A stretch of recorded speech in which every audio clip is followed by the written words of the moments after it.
E eu peço que você abra comigo a sua Bíblia no texto de Apocalipse, capítulo 20, versos de 1 a 15. Livro de Apocalipse, capítulo 20, versos de 1 a 15. Então vi descer do céu um anjo. Tinha na mão a chave do abismo e uma grande corrente. Ele segurou o dragão, a antiga serpente, que é o diabo, Satanás, e o prendeu por 1000 anos, lançou-o no abismo, fechou-o e pôs selo sobre ele, para que não mais enganasse as nações, até se completarem os 1000 anos. Depois disso é necessário que ele seja solto pouco tempo. Vi também tronos, e nestes sentaram-se aqueles aos quais foi dada autoridade de julgar. Vi ainda as almas dos decapitados por causa do testemunho de Jesus, bem como por causa da palavra de Deus, tantos quantos não adoraram a besta, nem tampouco a sua imagem, e não receberam a marca na fronte e na mão, e viveram e reinaram com Cristo durante 1000 anos. Os restantes dos mortos não reviveram até que se completasse os 1000 anos. Esta é a primeira ressurreição. Bem-aventurado e santo é aquele que tem parte na primeira ressurreição. Sobre esses a segunda morte não tem autoridade. Pelo contrário, serão sacerdotes de Deus e de Cristo e reinarão com ele os 1000 anos. Quando, porém, se completarem os 1000 anos, Satanás será solto da sua prisão e sairá a seduzir as nações que há nos 4 cantos da terra, Gog e Magog, a fim de reuni-las para a peleja. O número dessas é como a areia do mar. Marcharam então pela superfície da terra e sitiaram o acampamento dos santos e a cidade querida. Desceu, porém, fogo do céu e os consumiu. O diabo, o sedutor deles, foi lançado para dentro do lago de fogo e enxofre, onde já se encontram não só a besta, como também o falso profeta. E serão atormentados de dia e de noite pelos séculos dos séculos. Vi um grande trono branco, e aquele que nele se assenta, de cuja presença fugiram a terra e o céu, e não se achou lugar para eles. Vi também os mortos, os grandes e os pequenos, postos em pé diante do trono. Então se abriram livros. Ainda outro livro, o livro da vida, foi aberto. E os mortos foram julgados segundo as suas obras, conforme o que se achava escrito nos livros. Deu o mar os mortos que nele estavam. A morte e o além entregaram os mortos que neles havia. E foram julgados, um por um, segundo as suas obras. Então a morte e o inferno foram lançados para dentro do lago de fogo. Esta é a segunda morte, o lago de fogo. E se alguém não foi achado inscrito no livro da vida, esse foi lançado para dentro do lago de fogo. Eu quero tratar com os meus irmãos nesta noite sobre o tema o milênio e o juízo final. Eu preciso admitir, meus irmãos, que o texto que acabamos de ler é o capítulo mais polêmico do livro de Apocalipse. Talvez um dos textos mais polêmicos de toda a Bíblia. Preciso admitir que não há um consenso entre os cristãos, nem do passado, nem do presente, acerca da real interpretação desse texto. Por exemplo, os chamados pré-milenistas, sejam eles os pré-milenistas históricos ou os chamados dispensacionalistas, creem que o milênio relatado no capítulo 20 sucede cronologicamente à segunda vinda de Cristo, claramente descrita no capítulo 19, versos 11 a 21. Porém, os amilenistas, e nós temos este entendimento, creem que o capítulo 20 não é uma sucessão cronológica do 19, mas retorna à primeira vinda de Cristo. Porque a nossa compreensão é que o livro de Apocalipse não é um livro que vai do ponto 0 ao ponto 10 numa linha progressiva cronologicamente, mas que o livro está dividido em 7 sessões paralelas e progressivas. Por exemplo, a primeira sessão, capítulo 1 ao capítulo 3, os 7 candeeiros, e a verdade central é a segunda vinda de Cristo. A segunda sessão, capítulos 4 a 7, fala dos 7 selos, e a verdade central, novamente, é a segunda vinda de Cristo. A terceira sessão, capítulos 8 a 11, as 7 trombetas, a verdade central é a segunda vinda de Cristo.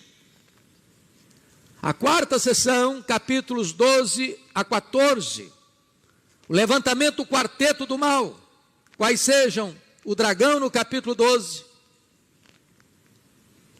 o anticristo e o falso profeta no capítulo 13, e a grande Babilônia no capítulo 14, e mais uma vez a verdade central é a segunda vinda de Cristo.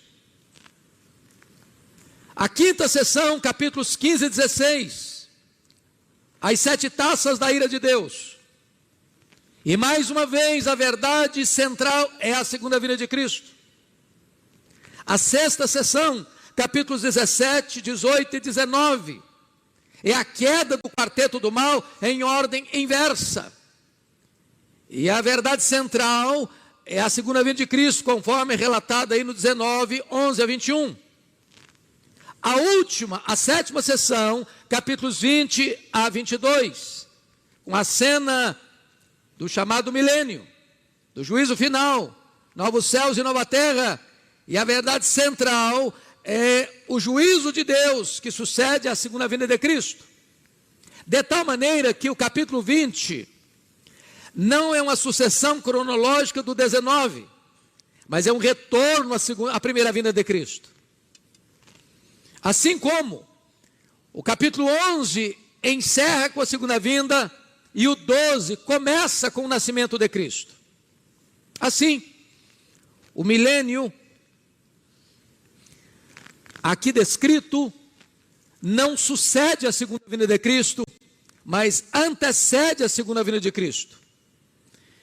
E eu gostaria então de trazer à mente esclarecida dos irmãos alguns pontos para a nossa reflexão sobre isso. A interpretação de um milênio literal, 1000 anos de reinado físico de Cristo na terra, esbarra em algumas dificuldades, se não vejamos. Primeiro, nós não encontramos essa ideia de milênio físico, terreno, em nenhum dos 4 evangelhos. Nós não encontramos essa ideia em nenhuma das cartas de Paulo. Nós não encontramos essa ideia em nenhuma das epístolas gerais, seja de Tiago, seja de Pedro, seja de João, seja de Judas. O único local onde se fala de milênio é aqui em Apocalipse 20, que é um livro altamente simbológico, conforme vamos ver daqui a pouco. Segundo lugar, o milênio fala de Cristo reinando fisicamente aqui neste mundo, enquanto toda a Bíblia ensina que o seu reino é espiritual e não político, geográfico, aqui neste mundo. Terceiro, a ideia de um milênio na terra e a posição de preeminência dos judeus nesse governo do milênio reintroduz aquela distinção entre judeus e gentios já abolida em Cristo Jesus. Agora não tem mais judeus, agora não tem mais gentios, só tem uma igreja e ela é formada de judeus e gentios. Quarto, a ideia de um milênio terrenal ensina que haverá pelo menos 2 ressurreições. Uma de crentes antes do milênio e outra de ímpios depois do milênio. Mas nos parece, à luz das Escrituras, que essa é uma ideia que não tem amparo na Bíblia. Porque lá em João capítulo 5, 28 e 29, diz que todos ouvirão a sua voz e sairão dos túmulos, uns para a ressurreição da vida, outros para a ressurreição do juízo. De tal maneira que a Bíblia ensina uma única ressurreição de crentes e ímpios, que se dará num único momento, ou seja, na segunda vinda do Senhor Jesus Cristo. Quinto, a ideia de um milênio terreno cria a grande dificuldade da convivência do Cristo glorificado com os santos glorificados num mundo não restaurado, entre pessoas não glorificadas. Pense comigo nesta cena de Cristo reinando aqui, e você já com corpo de glória, vendo gente indo no banco, no supermercado, enfrentando o trânsito complicado. Nos parece que isso é um anticlímax, porque não é exatamente essa a ideia das Escrituras. Sexto, como você vai conceber a ideia de que depois que Cristo está reinando, 1000 anos literalmente, ainda haverá uma rebelião contra ele? Sétimo, todo o ensino do Novo Testamento é que o juízo final segue imediatamente à segunda vinda de Cristo, e não 1000 anos depois da segunda vinda de Cristo. Então, dito isso, irmãos, à guisa de introdução, gostaria que nós olhássemos esse texto em 4 quadros distintos. O primeiro quadro é a prisão de Satanás. Veja comigo os versos 1 a 3. 1 a 3. Então vi descer do céu um anjo, tinha na mão a chave do abismo e uma grande corrente. Ele segurou o dragão, a antiga serpente, que é o diabo, Satanás, e o prendeu por 1000 anos. Lançou no abismo, fechou e pôs sobre ele, selo sobre ele, para que não mais enganasse as nações, até se completar os 1000 anos. Depois disso é necessário que ele seja solto por pouco tempo. Então a grande pergunta é, o que significa a prisão de Satanás? Bom, esse poço do abismo aqui, ele já é mencionado no capítulo 9, no capítulo 11. Esse poço tem uma tampa, 9:1. Esse poço pode ser aberto, Apocalipse 9:2. Esse poço pode ser fechado, capítulo 20, versículo 3. E esse poço pode ser selado. Agora note, irmãos, que o anjo forte tem uma corrente,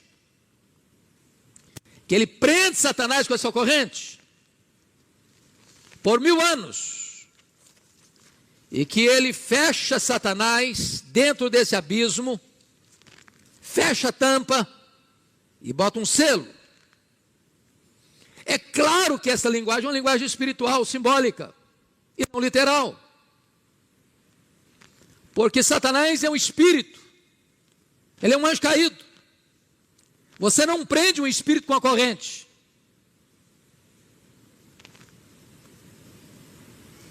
Não existe um buraco e você vai lá e tampa o buraco, põe um selo ali, como se Satanás fosse um ser que estivesse lá dentro.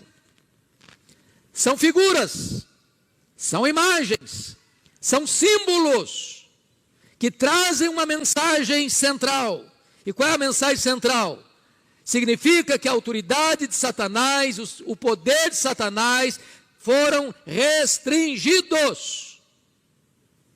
É a limitação do seu poder,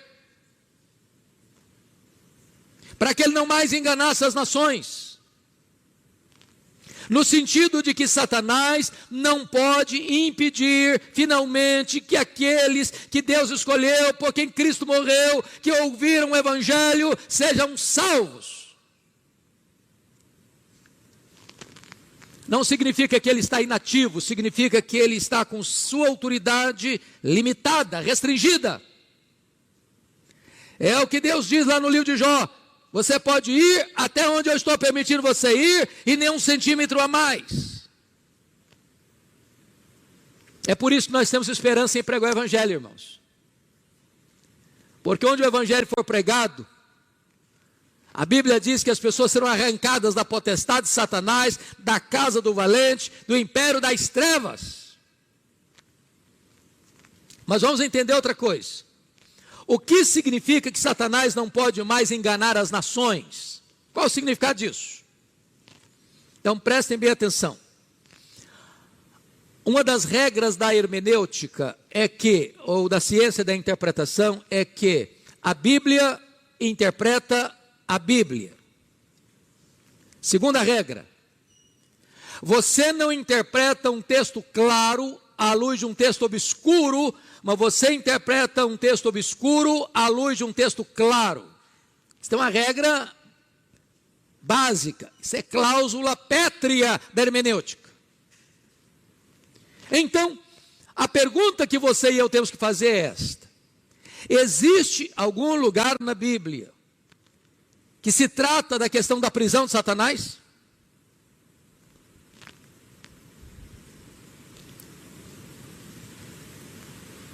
E quando você vai para a Bíblia, a resposta é sim, existe. Outra pergunta: a prisão de Satanás está ligada à primeira vinda ou à segunda vinda de Cristo? E a resposta é a primeira vinda de Cristo. Veja vocês em Mateus 12, 29, está posto lá que ninguém pode entrar na casa do valente, e esse valente é Satanás, e ele tem uma casa, ele guarda todos os seus bens em segurança, e esses bens são as pessoas antes da sua conversão, senão que um mais valente entre, vença-o, tira a armadura, tira a sua panóplia, e lhe divide os despojos. O que significa isso? Significa que toda pessoa antes da sua conversão está na potestade de Satanás, está na casa do valente, está no império das trevas, mas Cristo, que é mais valente, é mais poderoso, vence Satanás, tira a sua armadura e arranca das suas mãos aqueles que estavam lá, debaixo de sua escravidão. Então é nessa conjuntura que a Bíblia fala da prisão de Satanás. Como Lucas 10, 17 e 18, eu via Satanás caindo do céu como um relâmpago. Como João 12, 31 e 32, agora o seu príncipe será expulso. Quando eu for levantado da terra, a todos eu atrairei a mim. Ou como Colossenses 2,15, onde Jesus triunfa sobre principados e potestades na cruz. Ou Hebreus 2,14, quando ele veio para destruir aquele que tem o poder da morte, a saber, o diabo. Ou como 1 João 3,8, eu vim para destruir as obras do diabo. Então, amados irmãos, a ideia aqui é que a prisão de Satanás se dá na primeira vinda. E esta prisão não é literal, não é com a corrente. A ideia é que Satanás tem o seu poder restringido e ele não pode impedir que aquelas pessoas que ouvem o evangelho sejam salvas. Ele não pode impedir finalmente que as pessoas sejam alcançadas pelo evangelho da graça. Aos que Deus chamou, aos que Deus predestinou, a esses Deus também chamou. Aos que Deus chamou, a esses Deus também justificou. Aos que Deus justificou, a esses Deus também glorificou. Mas vamos um pouquinho adiante. O que significa o pouco tempo em que Satanás será solto depois do milênio? Olha aí no finalzinho do verso 3. Depois disto é necessário que ele seja solto pouco tempo. O que significa isso? Há 4 expressões no Novo Testamento que são correspondentes. A grande tribulação, a apostasia, segundo lugar. Terceiro, o reinado do anticristo, seja levantado o homem da iniquidade, o iníquo. Quarto, o pouco tempo de Satanás. Esses 4 termos falam da mesma coisa. É que os dias que vão anteceder a segunda vinda de Cristo serão dias dificílimos, de perseguição, de grande tribulação, de apostasia, da manifestação do homem da iniquidade, período que se chama o pouco tempo de Satanás. Mas vamos agora a uma outra questão. O que significa os 1000 anos durante os quais Satanás é preso? Versículo 3. Lançou no abismo, fechou, pôs selo sobre ele, para que não mais enganasse as nações, até que se completasse os 1000 anos.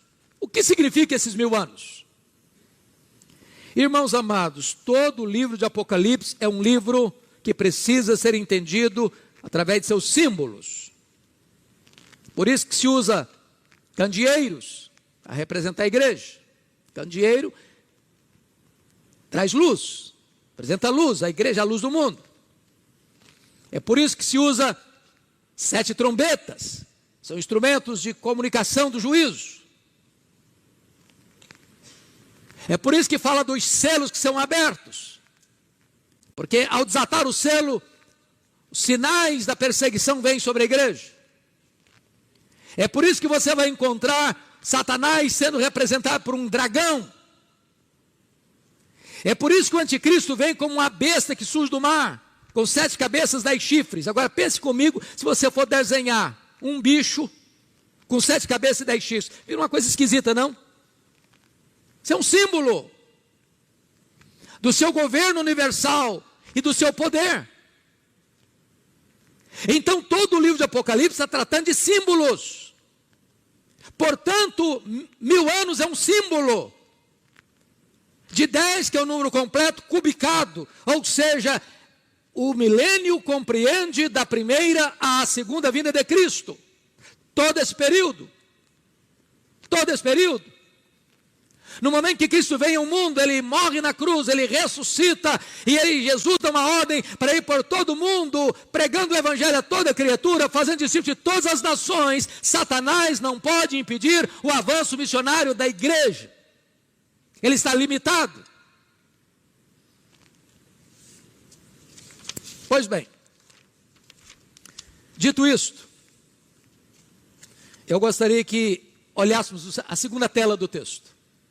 Segundo quadro do texto, agora é o reinado dos salvos com Cristo no céu, versos 4 a 6, confiram comigo. Vi também tronos, e nesses sentaram-se aqueles aos quais foi dada a autoridade de julgar. Vi ainda as almas, os decapitados, por causa do testemunho de Jesus, bem como por causa da palavra de Deus. Tantos quantos não adoraram a besta, nem tampouco a sua imagem, e não receberam a marca na fronte e na mão, e viveram e reinaram com Cristo durante 1000 anos. Os restantes dos mortos não reviveram até completar os 1000 anos. Esta é a primeira ressurreição. Bem-aventurados os santos, bem-aventurado e santo aquele que tem parte na primeira ressurreição. Sobre esses a segunda morte não tem autoridade. Pelo contrário, serão sacerdotes de Deus e de Cristo e reinarão com eles 1000 anos. Vamos entender agora esta passagem aqui. Primeiramente, onde acontece esse reinado? No céu ou na terra? A ideia de um milênio literal é de que esse reinado acontece na terra. Agora preste atenção no que eu vou lhes dizer. A palavra tronos aparece no Novo Testamento 67 vezes. A palavra trono aparece no Apocalipse 47 vezes. A palavra trono aparece 44 vezes no Apocalipse. Das 47 vezes que aparece, o trono está no céu. As únicas 3 vezes em que o trono está na terra, refere-se ao trono do anticristo e do diabo. Portanto, esse reinado aqui das almas não acontece na terra, acontece no céu. Este é um ponto fundamental para nós. Pensem comigo nessa cena. Pensem comigo nesta cena.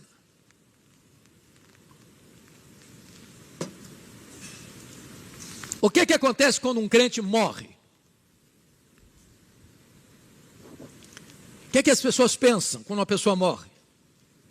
Bom, se uma pessoa é de uma linha existencialista, morreu, acabou. Só tem corpo, não tem alma, então morreu, acabou. Se a pessoa segue a vertente espiritualista, ela entende que morreu, a alma fica vagando, até reencarnar, e assim sucessivamente. Se uma pessoa subscreve o romanismo, entende que morreu, a alma vai para um purgatório, sofrer, até se purificar, se purgar e então poder entrar no céu.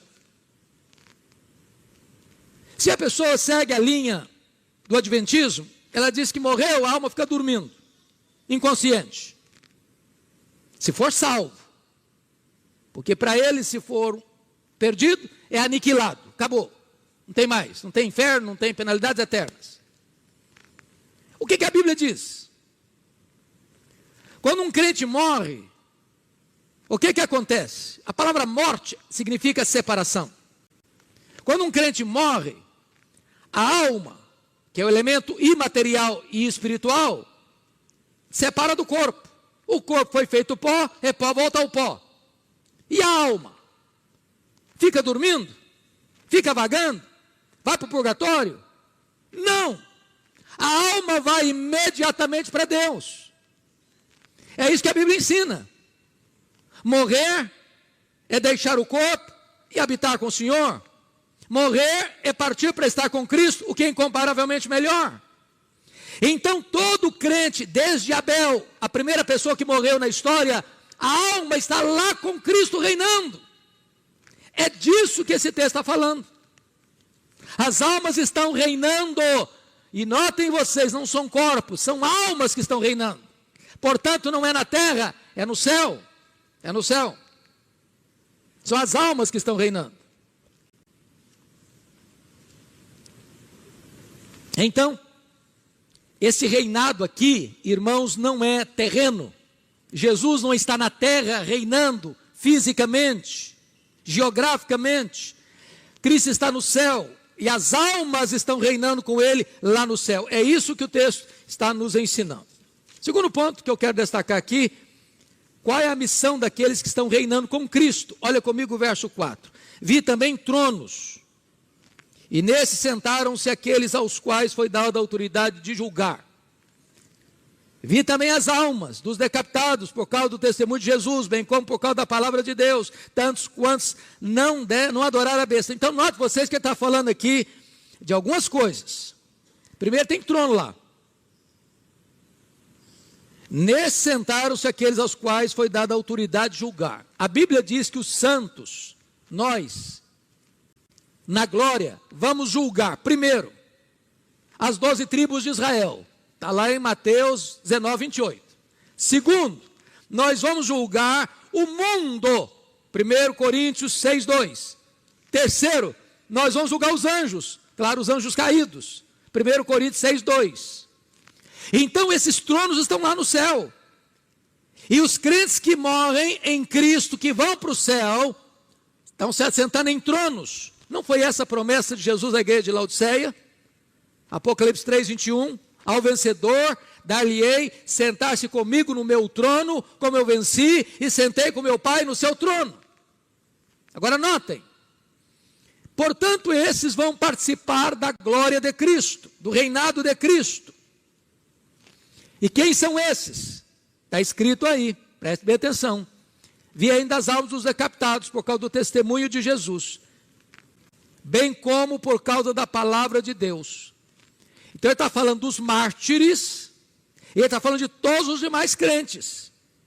Não importa se quem morreu é um mártir, não importa se quem morreu de morte natural, ou por velhice, ou por doença, ou cercado da família, com todos os cuidados, não importa. Morreu, está com Cristo, já vai participar desta glória e deste reinado com Cristo. Mas vamos a outra pergunta no texto. Qual o significado da primeira ressurreição e da segunda morte? Olha aí comigo os versos 5 e 6. Os restantes dos mortos não reviveram até que completasse os 1000 anos. Essa é a primeira ressurreição. Bem-aventurado e santo aquele que tem parte na primeira ressurreição. Sobre essa segunda morte não tem autoridade. De que ele está falando? Então preste atenção no que eu vou lhes dizer. Quem morre uma vez, morte física, ressuscita 2 vezes. Ressuscita espiritualmente e ressuscita fisicamente na segunda vinda de Cristo. Quem morre 2 vezes, ressuscita uma vez só. Quem morre fisicamente e espiritualmente, só ressuscita uma vez para o juízo. Então, entendamos. A Bíblia descreve a regeneração como uma ressurreição. Nós estávamos mortos e Ele nos deu vida. Nós morremos com Cristo e ressuscitamos com Ele. Então a primeira ressurreição, não é que vai ter uma ressurreição aqui, outra 1000 anos depois. A ideia é, bem-aventurado aquele que participa da primeira ressurreição. Ele está falando que sobre esse a segunda morte não tem poder.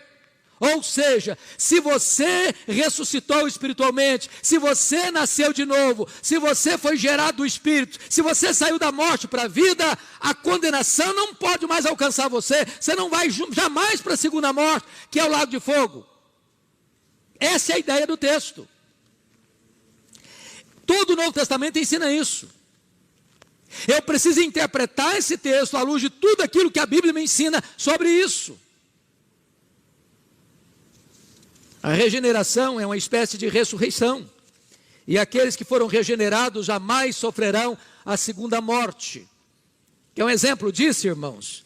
Olha comigo o que está escrito lá em João 5, 24. Evangelho de João. Está escrito o seguinte: em verdade vos digo, quem ouve a minha palavra e crê naquele que me enviou, tem a vida eterna. Não entra em juízo, passou da morte para a vida. Essa é a primeira ressurreição. Vamos à terceira tela. A derrota final de Satanás, versos 7 a 10. Então vamos olhar no verso 7 a 9, que essa batalha final que está descrita aí, é a mesma descrita no capítulo 19. Então vamos ver. Quando, porém, se completarem os 1000 anos, Satanás será solto da sua prisão. É o pouco tempo de Satanás. E sairá a seduzir as nações, porque será o tempo da grande tribulação, da manifestação do homem da iniquidade, da apostasia, do pouco tempo de Satanás. Então ele vai seduzir as nações que há nos 4 cantos da terra, Gog e Magog, a fim de reuni-las para a peleja. O número dessas nações é como a areia do mar. Marcharam então pela superfície da terra e sitiaram o acampamento dos santos, a cidade querida. Desceu fogo do céu, porém, e os consumiu. Vamos entender isso. Se você olhar comigo no capítulo 19,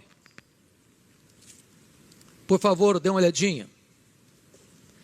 Capítulo 19. Tanto no 16, 14 a 21, como no 19 a 21, você nota que via besta os reis da terra, com seus exércitos congregados para pelejarem contra aquele que estava montado no cavalo e com seu exército, que é Jesus Cristo. Vamos entender isso. Esse termo é usado na Bíblia como Gog, Magog, como Armagedon. Quando você vai a Israel, você visita o Vale do Armagedon. Você sobe na chamada Montanha do Precipício, em Nazaré, e você olha um descampado, que é a região mais bela da agricultura de todo o território de Israel. Ali é o Armagedon. Muitas pessoas pensam que vai acontecer o seguinte, que as nações vão se reunir naquele local. Quando você chega lá e tira uma foto, você percebe que nem cabe. É pequeno o local. Porque literalizam. Essa ideia, irmãos, ela é simbólica. Simbólica. Não é que os exércitos do mundo vão se reunir naquele local lá em Israel. Até porque, nesta grande batalha do Armagedon, do Gog e Magog, em que as nações estarão reunidas, em que as forças de oposição se concentrarão para lutar contra Cristo e o seu povo, a única arma que vai ser desferida é a espada que sai da boca de Cristo. O Senhor Jesus matará, ou seja, a ideia de vencerá o anticristo com o sopro da sua boca. Quando Jesus vier em majestade e glória, os reis, os poderosos deste mundo, conforme Apocalipse capítulo 6, 12 a 17, eles estarão desamparados, desesperados, procurando uma caverna para se esconderem, querendo que os montes caiam sobre eles. Eles querem a morte. Eles estão com medo de enfrentar a ira do Cordeiro de Deus, o grande dia do juízo. Esta é a ideia. Cristo vem vencendo e para vencer.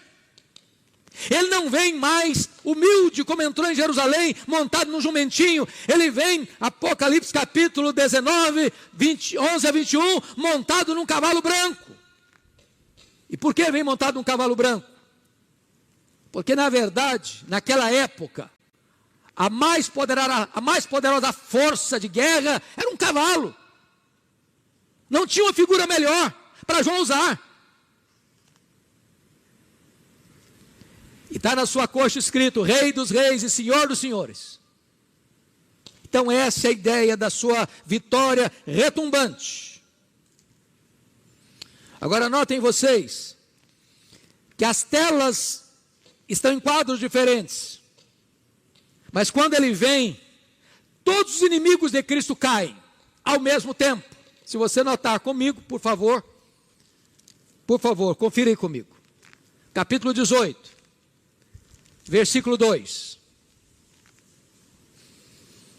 Então clamou com potente voz, dizendo: caiu a grande Babilônia. A Babilônia é um sistema religioso, econômico e político apartado de Deus. No 17 é um movimento religioso. No 18 é um movimento econômico e político. Todo esse sistema está ruindo. Que mais? O anticristo e o falso profeta. Então confira aí capítulo 20, capítulo 19, versículo 20. Mas a besta foi aprisionada, com ela o falso profeta, que com os sinais feitos diante dela, seduziu aqueles que receberam a marca da besta e eram os adoradores da sua imagem.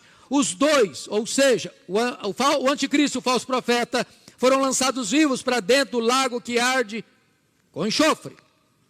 Agora notem vocês, que como Satanás era a figura central, então, agora, ele está caindo na cena final, na tela final. Olha aí o capítulo 20, versículo 10, por favor. Você pode ler comigo em voz alta o versículo 10, vamos juntos?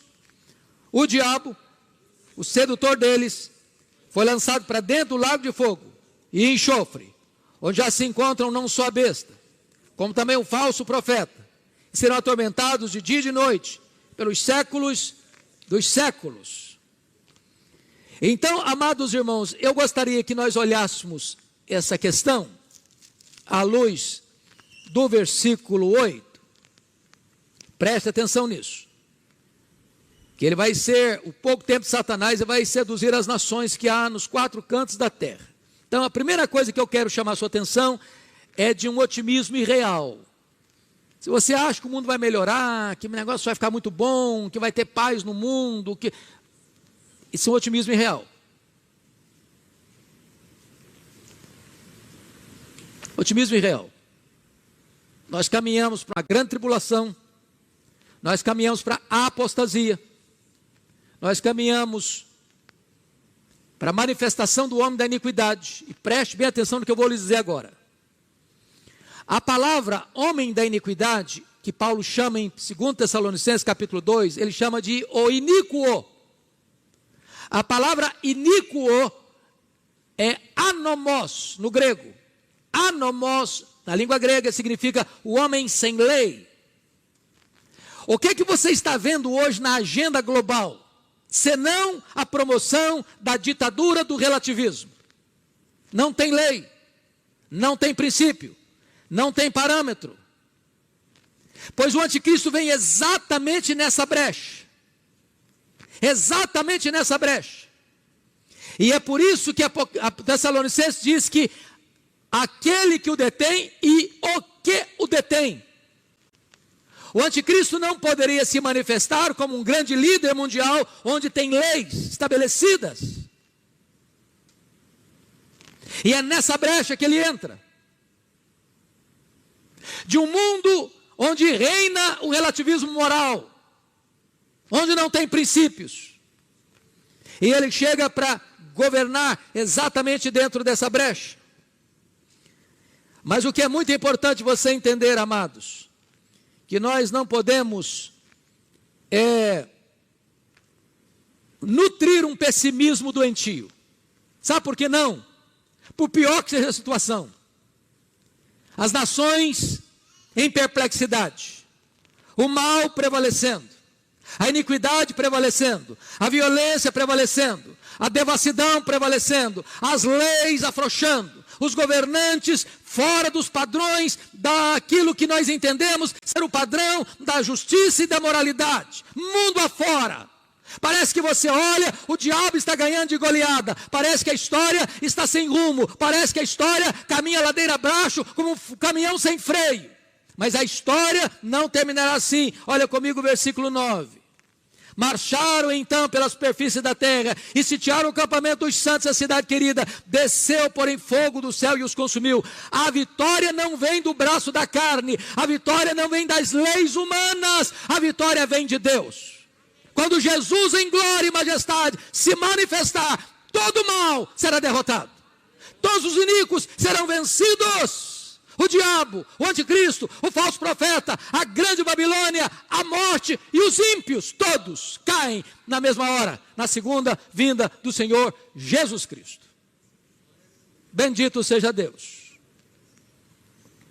Portanto, aqui João descreve a derrota de Satanás como a estela final, porque se ele era o maior inimigo, por a questão pedagógica, é preciso que descreva a derrota dele como ponto final.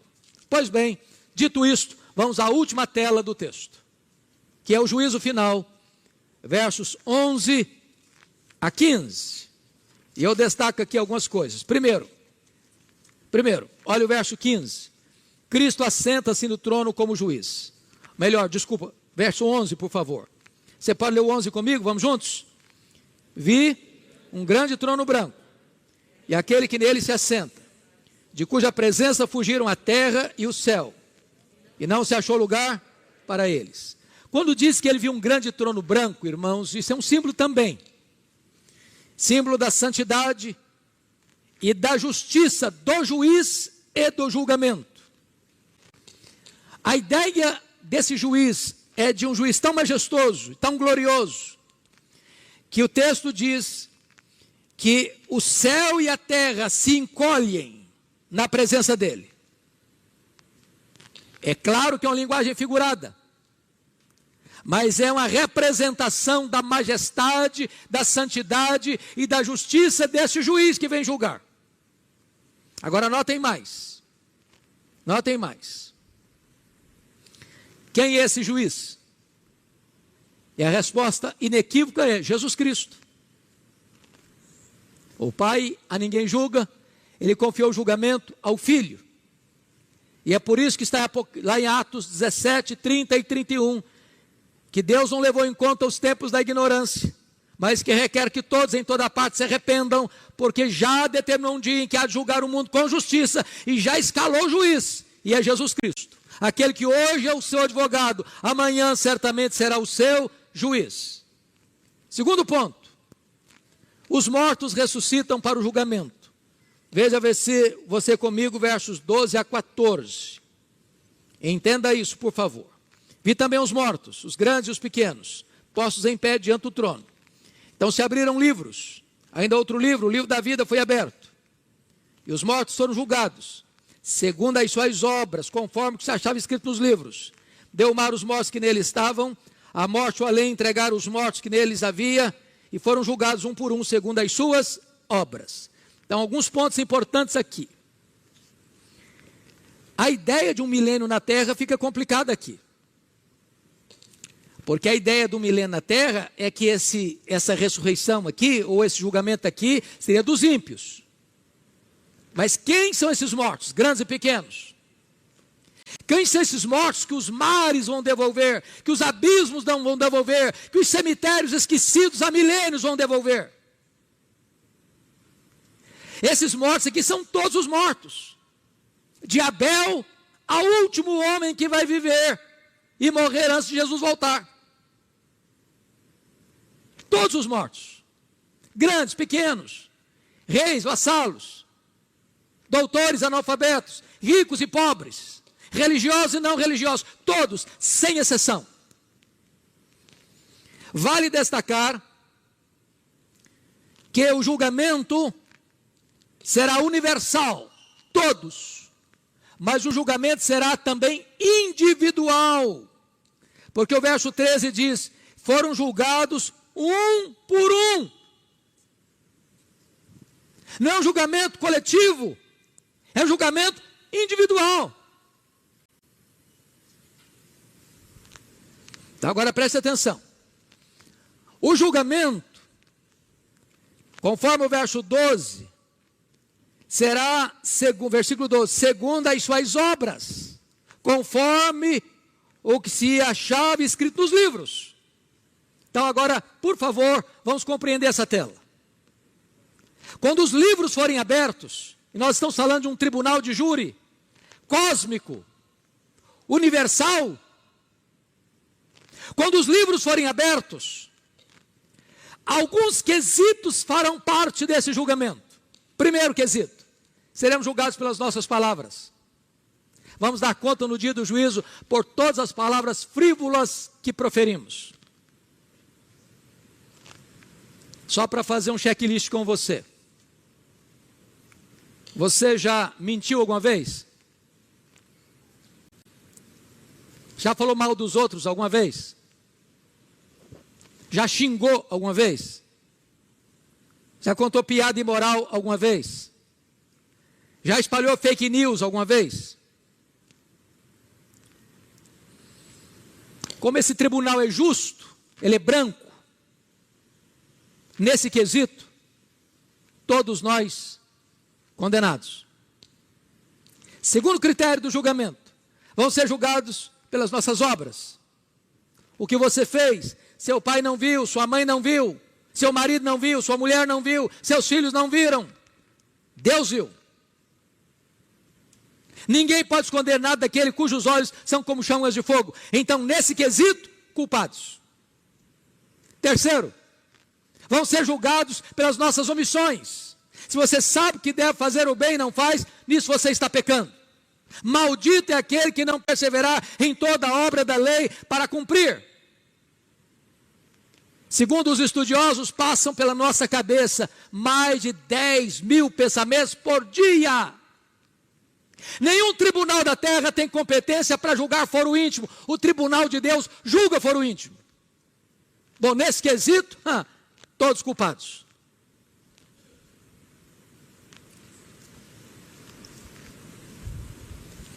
Então, nós vamos ser julgados pelas nossas palavras, nós vamos ser julgados pelas nossas obras, nós vamos ser julgados pelas nossas omissões, e nós vamos ser julgados pelos nossos desejos secretos, pelo desejo do nosso coração. Deus vai julgar o segredo do coração dos homens. Portanto, pelo critério daquilo que vai se ler nos autos do processo, do tribunal de Deus, todos culpados. Em outras palavras, ninguém será justificado diante de Deus pelas obras da lei. Todos culpados. Mas bendito seja Deus. Bendito seja Deus.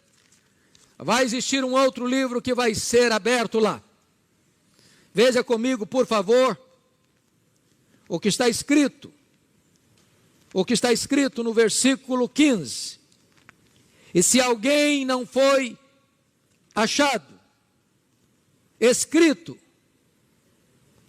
no livro da vida, esse foi lançado para dentro do lago do fogo. E é muito importante que você entenda isso, porque o texto está claro. Quem não foi achado inscrito no livro da vida, esse foi lançado no lago do fogo. Qual a leitura clara que você faz? Porém, quem foi encontrado com o nome escrito no livro da vida, esse não foi lançado no lago do fogo. Então só tem dois grupos agora: salvos e condenados. Pelos livros todos condenados. Aquele que foi encontrado o nome escrito no livro da vida, todos salvos. Quem tem o seu nome no livro da vida? Aquele que crê no Senhor Jesus Cristo. Esse tem o seu nome escrito no livro da vida. Se você crê, sua salvação está garantida. Se você crê, você não entra em juízo, mas passou da morte para a vida. Se você crê, ninguém pode alterar o veredito de Deus sobre você. Você está salvo. Bendito seja Deus. Então o critério da salvação é graça, não é obras. E eu termino dizendo que a própria morte e o inferno serão lançados no lago do fogo. Olha comigo o versículo 14. Então a morte e o inferno foram lançados para dentro do lago do fogo. Esta é a segunda morte, o lago do fogo. A morte é o estado, o inferno é o lugar. A morte é o rei dos terrores, é o último inimigo a ser vencido. O inferno é onde os ímpios são atormentados no estado intermediário, e não haverá mais então separação entre corpo e alma, nem no céu, nem na terra. Os que estão no lago do fogo vão sofrer, corpo e alma, para sempre. Os que estão no céu vão desfrutar da bem-aventurança, corpo e alma, para sempre. E a vitória de Cristo é completa e é final. Agora preste atenção no que eu vou lhes mostrar no versos 10 e no verso 15. Porque no verso 10 está escrito que o diabo, que o anticristo, que o falso profeta serão atormentados de dia e de noite pelos séculos dos séculos. Agora confira comigo o versículo 15. Se alguém não foi achado inscrito no livro da vida, esse foi lançado para dentro do lago do fogo. O que é que significa isso, irmãos?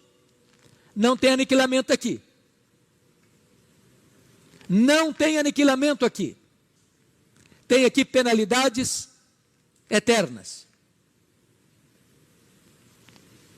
Então, amado, hoje é um dia muito importante para a sua vida. Eu não sei exatamente como você entrou aqui, mas essa é a descrição do que vai acontecer, o que está pela frente. Ninguém vai entrar no céu porque é filho de crente. Ninguém vai entrar no céu porque é presbiteriano. Ninguém vai entrar no céu porque subscreve a Confissão de Fé de Westminster e os catecismos. Ninguém vai entrar no céu porque é calvinista ou arminiano. Ninguém vai entrar no céu porque tem cargo na igreja, porque é líder na igreja. Ninguém vai entrar no céu porque conhece Bíblia e teologia. É necessário que o seu nome esteja escrito no livro da vida. E só aqueles que nasceram de novo, nasceram da água, nasceram do Espírito, foram selados com o Espírito Santo da promessa, e creram no Senhor Jesus Cristo, estão garantidos e seguros. Esta é a